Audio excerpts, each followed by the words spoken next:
Olá, meus amigos, tudo bem? Boa noite para vocês, ou quem sabe um bom dia, uma boa tarde, como eu costumo falar, porque depende do momento, né, e da hora que você estiver estudando essa lição. Hoje nós vamos estudar a nossa 14ª lição do nosso estudo bíblico online.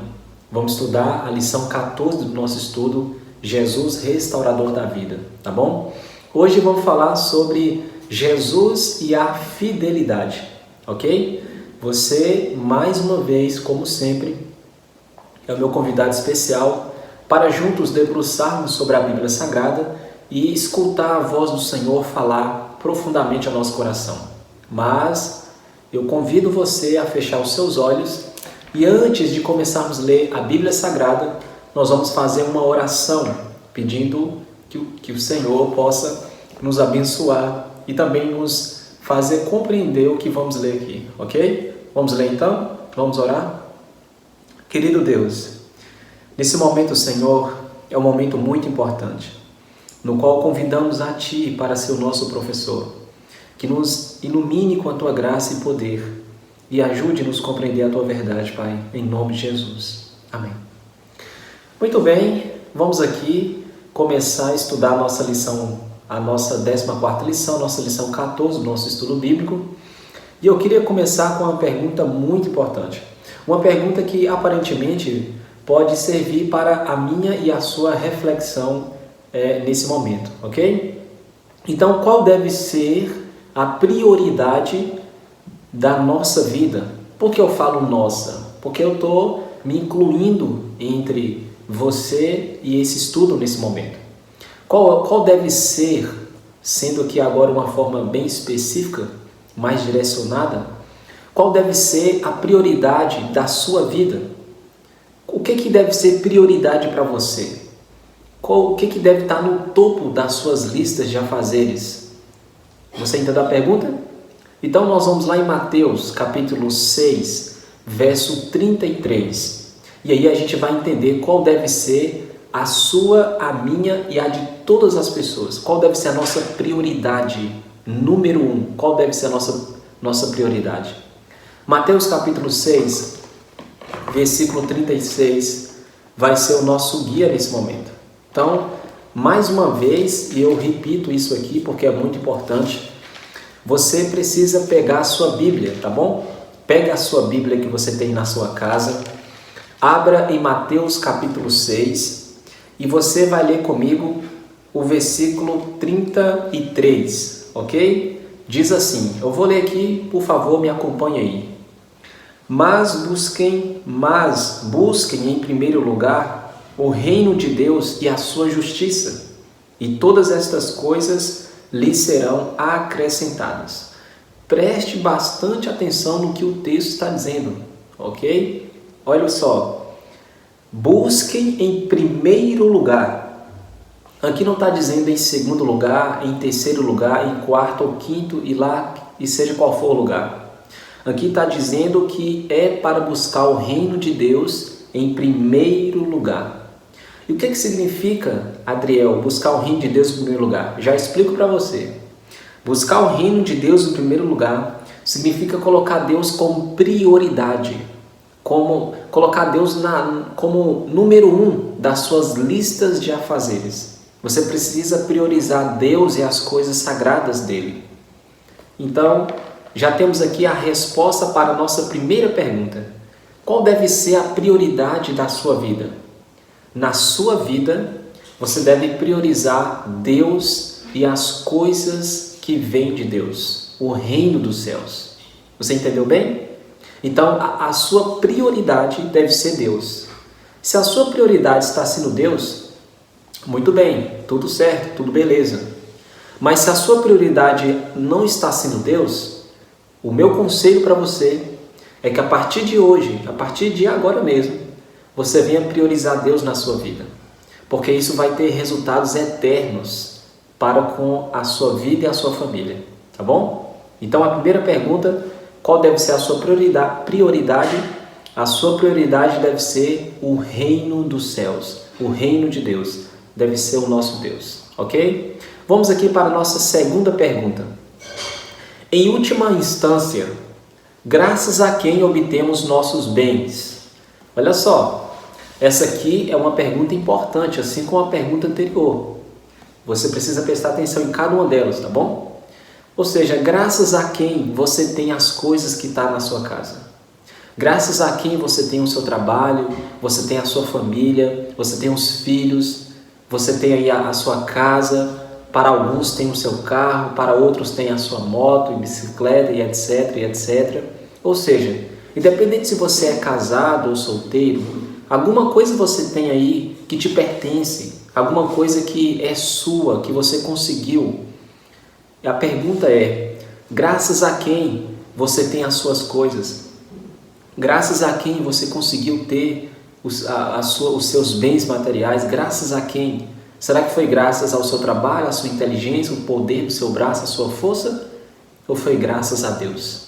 O que você acha? Para responder essa pergunta, eu queria convidar você a abrir a sua Bíblia comigo em Deuteronômio, o 5º livro da Bíblia. Deuteronômio, capítulo 8, versículo 17 e 18. Tá bom? Vamos lá? Abra aí comigo a sua Bíblia, no livro escrito por Moisés, chamado Deuteronômio, capítulo 8, versículo 17 e 18, tá bom? Eu vou ler aqui na minha Bíblia e, por favor, peço você que me acompanhe, ok? Diz assim: porquanto não pensem, a minha força e o poder do meu braço me conseguiram estas riquezas. Pelo contrário, lembrem-se do Senhor, seu Deus, porque é Ele quem lhes dá força para conseguir riquezas. Olha só, e aqui eu queria chamar a sua atenção. O versículo 17 começa nos dando uma advertência muito grande. O verso 17 começa dizendo assim, não pense que as coisas que você tem, você conseguiu com a força do seu braço, com o seu trabalho ou a sua inteligência. Não pense assim. Tudo que você tem, até a roupa que você veste, até o calçado que você calça, tudo, o seu trabalho, a sua família, os seus bens materiais, tudo o que você tem, foi Deus quem te deu, foi Deus quem conseguiu para você, foi Deus quem te auxiliou, foi Deus quem te deu força. Você entendeu? Então, as coisas que você tem hoje na sua vida, nas quais você se regozija sobre essa terra, isso aí não foi conseguido com a sua inteligência ou o poder do seu braço ou a sua força. Não. Isso aí foi conseguido pelo Senhor. Isso aí foi conseguido porque Deus te ajudou, porque Ele te auxiliou. Tá bom? Então, respondendo aí a nossa segunda pergunta, a resposta seria o seguinte: graças a Deus. Foi graças à misericórdia de Deus, à bondade dEle, o auxílio dEle na sua vida, que você conseguiu as coisas que você tem hoje. Ok? Muito bem. Vamos aqui para a nossa terceira pergunta do nosso estudo de hoje, tá bom? O que devemos devolver? Do que devemos devolver o dízimo? Você lembra, né? A Bíblia ela fala sobre o dízimo. Ou seja, de que nós devemos devolver o dízimo? O dízimo deve ser devolvido? E se deve ser devolvido, qual é a parte que eu devo tirar de dízimo de tudo que eu tenho? Então, para responder essa pergunta, nós vamos aqui em Gênesis capítulo 28, versículo 20 a 22, tá bom? Então, vamos abrir aqui no primeiro livro da Bíblia, pelo menos nessa versão em português, né? Gênesis capítulo 28, versículo 20 ao 22, tá bom? Olha só, diz assim: Jacó fez também um novo voto, dizendo: se Deus for comigo, olha só, preste atenção no voto de Jacó, ok? Eu vou repetir para você me acompanhar. Eu estou lendo Gênesis capítulo 28, versículo 20 a 22. Tudo ok? Então vamos ler.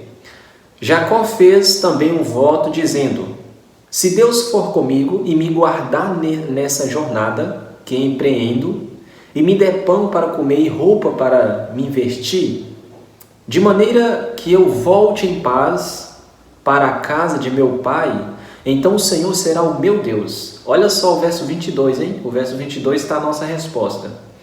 E a pedra que pus como coluna será a casa de Deus. E olha só o finalzinho do verso 22.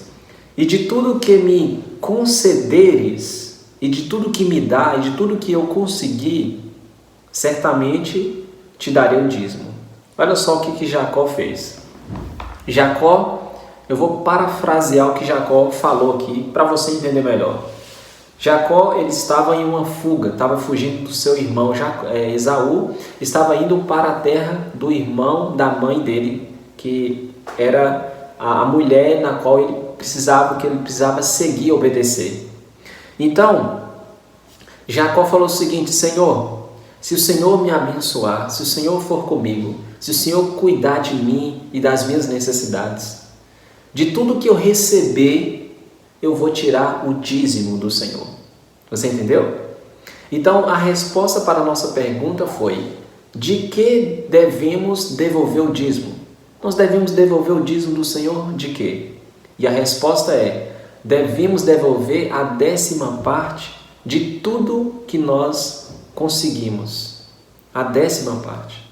Não é 8, não é 7, não é 5, não é 11, é 10%. Então, para você que trabalha, para você que tem um salário, para você que conseguiu um trabalho pelo auxílio do Senhor, porque se não fosse Deus, você não conseguiria o trabalho que você tem. Se não fosse Deus, você não conseguiria trabalhar na empresa que você trabalha, você não conseguiria colocar o pão de cada dia para sustentar a sua família. Então, o trabalho que você tem, o fundo lucrativo, a vida financeira que você tem, o dinheiro que Deus concedeu para você, esse dinheiro é uma bênção na sua vida e assim você deve usá-lo com sabedoria. E a forma mais sábia de usar o dinheiro é devolvendo para Deus os 10% que pertence a Ele. Na realidade, Deus ele pede apenas 10% de tudo que você tem e você fica na administração dos 90% que ainda resta para você. Então, isso é chamado de sociedade com Deus. Você faz uma sociedade com Deus, onde você recebe 100% das bênçãos que Ele te dá, e desses 100% você devolve 10% que pertence ao Senhor. E esses 90% Ele fica ao seu encargo para o sustento da sua família e a sua sobrevivência. Tá bom? Então, de que nós devemos devolver o dízimo mesmo? Exatamente, isso mesmo. Nós devolvemos o dízimo de tudo aquilo que Deus nos concedeu. Se você trabalha, se você tem salário, se você reconhece que o seu trabalho é fruto das bênçãos de Deus na sua vida, então ao receber o seu salário, receber o seu fundo lucrativo, você deve, segundo a Bíblia, você deve tirar 10% do seu salário e devolver esses 10% para o Senhor. E você fica com 90% para a administração e o bem-estar da sua família. Ok? Muito bem. Vamos aqui para mais uma pergunta importante, tá bom? A pergunta 4 diz assim: para que os dízimos serviam no passado e servem hoje? Olha só, aqui vai uma parte muito importante e eu gostaria que você nem piscasse nesse momento, tá bom? Brincadeira à parte. Mas preste atenção. Para onde vão os nossos dízimos? Quando devolvemos nossos dízimos, as nossas ofertas, para onde que elas vão? Veja, Números capítulo 18, verso 21, lá menciona e fala sobre os levitas, onde os levitas eles serviam como sacerdotes, eles serviam como pessoas nas quais era designada uma função de cuidar só do templo. Os levitas e os sacerdotes, eles cuidavam somente do templo, da adoração, do bem-estar da casa de Deus.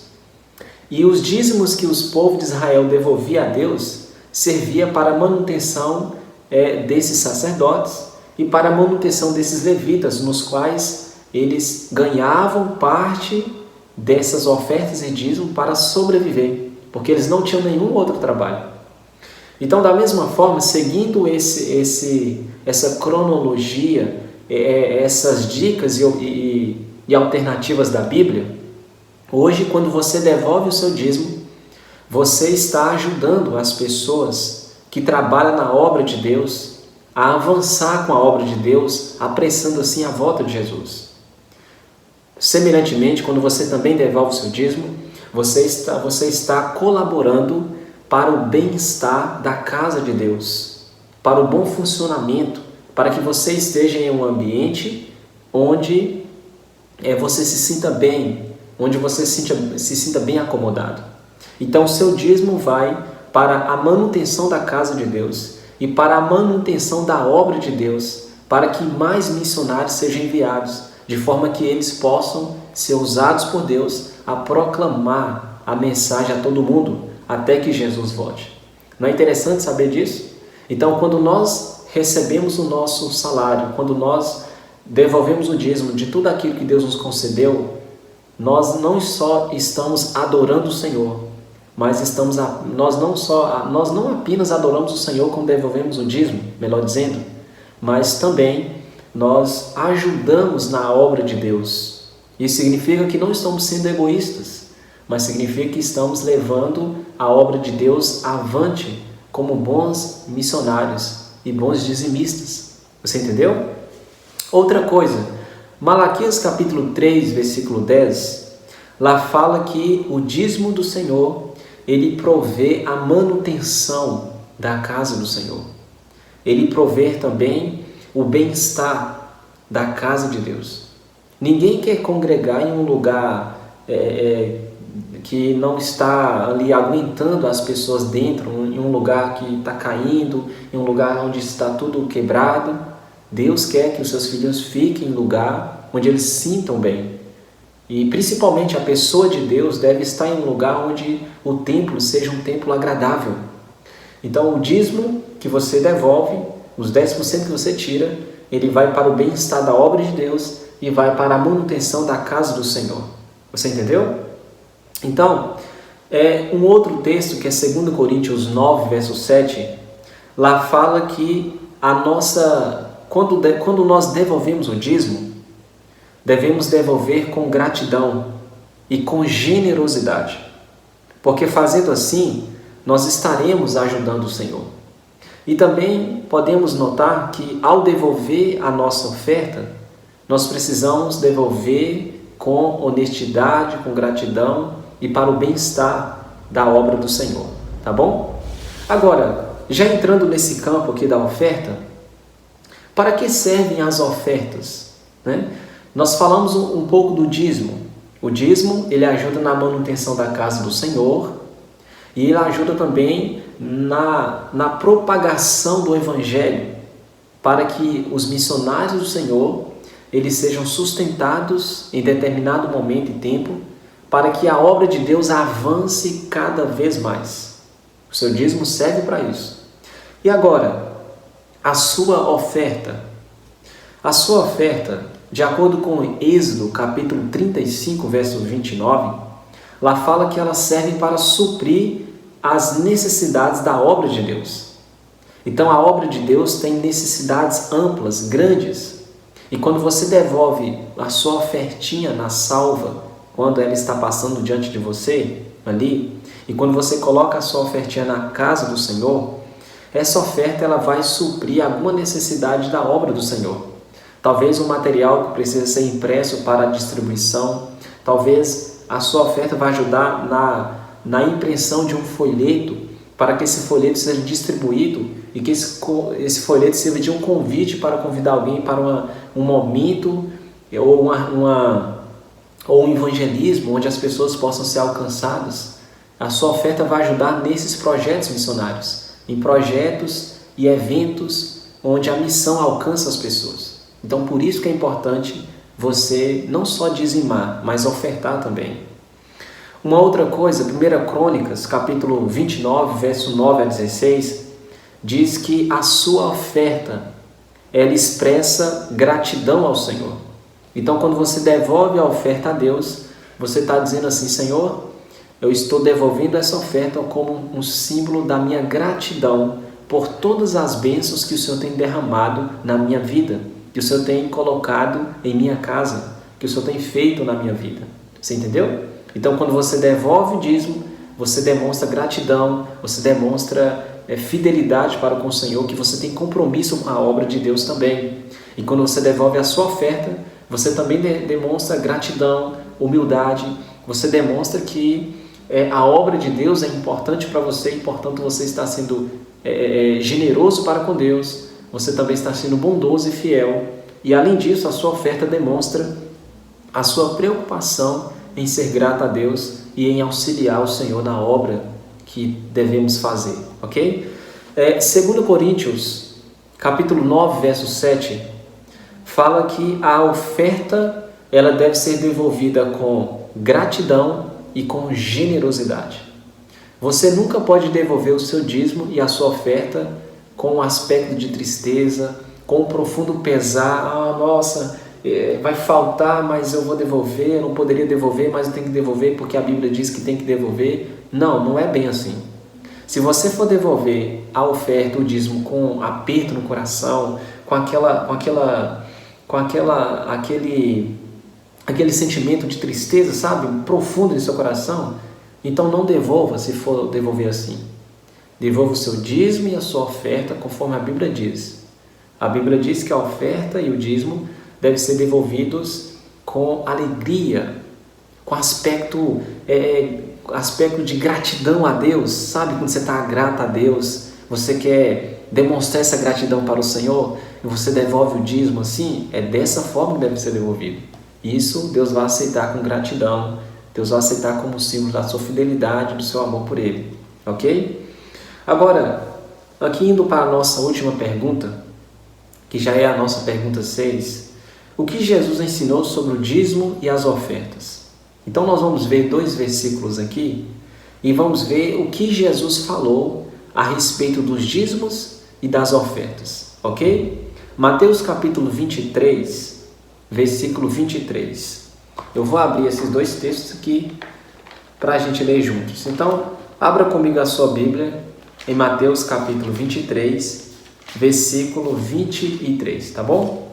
Diz assim: Ai de vocês, escribas e fariseus hipócritas, porque vocês dão o dízimo da hortelã, do entro e do cominho e desprezam os preceitos mais importantes da lei: a justiça, a misericórdia e a fé.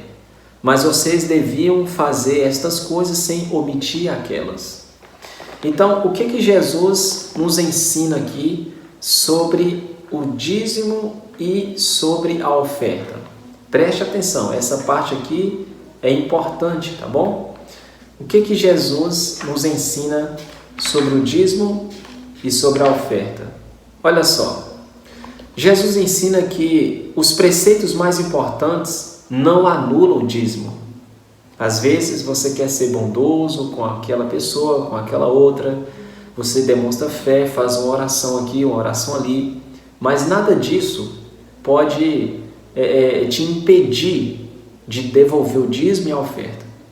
Porque a Bíblia diz, e ela é clara em dizer isso, que todos aqueles que amam Cristo com sinceridade e entregaram a vida nas mãos do Salvador, devem devolver o dízimo e a oferta. Porque o dízimo e a oferta, eles andam de mãos dadas. Você não pode devolver apenas o dízimo e nem apenas a oferta, mas deve devolver os dois juntos. Isso é um símbolo da sua gratidão e da sua generosidade e fidelidade para com o Senhor e para com a obra do Senhor. Tá bom?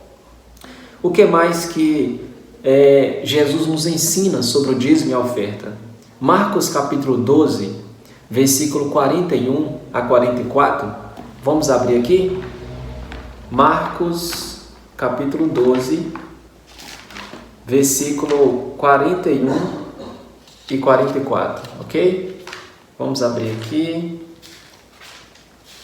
Marcos capítulo 12, versículo 41 e 44 diz assim: Sentado diante da caixa de ofertas, Jesus observava como o povo lançava ali o dinheiro. Ora, muitos ricos depositavam grandes quantias. Vindo, porém, uma viúva pobre, lançou 2 pequenas moedas correspondentes a um quadrante. E chamando os seus discípulos, Jesus lhes disse: em verdade lhes digo que esta viúva pobre lançou na caixa de ofertas mais do que todos os ofertantes, porque todos eles deram daquilo que lhes sobrava. Ela, porém, da sua pobreza, deu tudo o que possuía, todo o seu sustento. Então, uma das coisas que Jesus nos ensina aqui é que nós devemos, Deus ele se alegra com a nossa fidelidade. Ou seja, primeira coisa que Jesus ensina, nós devemos devolver o dízimo, ciente de que nenhuma outra ação, por mais bondosa que ela possa ser, ela não impede e não anula a nossa devolução do nosso dízimo e da nossa oferta. Certo? E a segunda coisa que Cristo ensina, que ao devolver o dízimo e ao devolver a oferta, nós precisamos fazer isso de forma sistemática, organizada, e devemos fazer com bastante fidelidade ao Senhor. Ok? Então, eu queria, nesse momento, fazer um convite para você. Mas antes do convite, eu queria terminar com algumas palavras importantes para você refletir. Quanto mais somos fiéis a Deus e quanto mais nós dedicamos a nossa vida a Ele, mais o Senhor abençoa de forma transbordante em nossa vida. Mais o céu se abre diante de nós e bênçãos sem medida são caídas, porque Deus está vindo a fidelidade e a generosidade pela qual você está seguindo Ele. Diante disso, nós precisamos seguir mais de perto os princípios do Senhor. E esses princípios incluem também a devolução dos dízimos e das ofertas. E quando você devolve o dízimo e a oferta, como a gente viu aqui, você demonstra essa gratidão e uma generosidade para com o Senhor. E já entrando no convite que eu falei para você, o meu convite é que você possa colocar isso em prática na sua vida. Que você possa devolver o seu dízimo, devolver a sua oferta, como um meio de gratidão e amor para com o Senhor. Fazendo isso, você estará mais semelhante a Cristo e se preparando também para viver a eternidade com Cristo, porque é pela graça que você será salvo. Ok? E eu já abro aqui um parêntese, trazendo para você um outro convite, na realidade um segundo convite. Se eu falo para você que mora perto de uma igreja adventista do sétimo dia, e você queira mais conhecer um pouco a respeito dessa igreja e a maneira que o dízimo lá é devolvido, eu convido você a se aproximar dessa igreja e assistir o culto. Os nossos cultos, eles são 3 dias da semana. Temos culto no sábado, a partir das 9 horas da manhã. Temos culto no domingo, a partir das 19h30 da noite. E temos culto na quarta-feira, a partir das 19h30 da noite. Tá bom? Você pode chegar em qualquer igreja adventista do sétimo dia, que está aí mais perto de você, no seu bairro. E você pode se chegar e pode dizer o seguinte: eu estava estudando a Bíblia com o irmão Adriel dos Santos Oliveira e ele me pediu para assistir um culto e conhecer um pouco a igreja adventista. Você é meu convidado especial. E lá você pode conhecer um pouco da igreja e você vai conhecer a maneira que a igreja trabalha com dízimo e oferta e você vai ver que é uma maneira bíblica de trabalhar. O que eu expliquei para você aqui é a forma que a igreja trabalha com os dízimos lá, tá bom? Se você tem esse interesse, então procure uma igreja adventista mais próxima de você nesses 3 dias da semana que eu mencionei, tá bom?